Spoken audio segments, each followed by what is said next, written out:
sa alam ang halimbawa ni Jesucristo. Kaya sana po simbahan, sinisimulan natin ngayon ang mga mahal na araw. Si Kristo ay matagumpay na pumasok sa kanyang lungsod upang tuparin ang kanyang gawain bilang Mesias.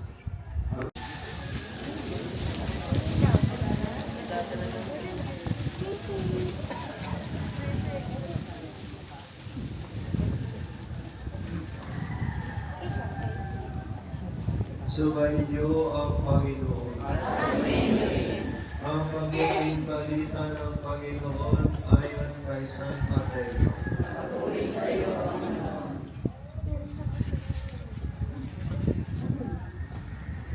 Malapit na sila sa Jerusalem.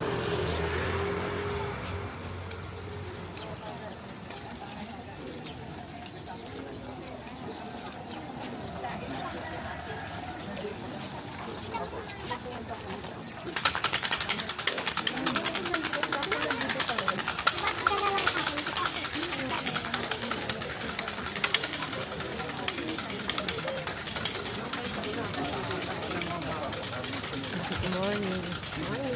Ano yun?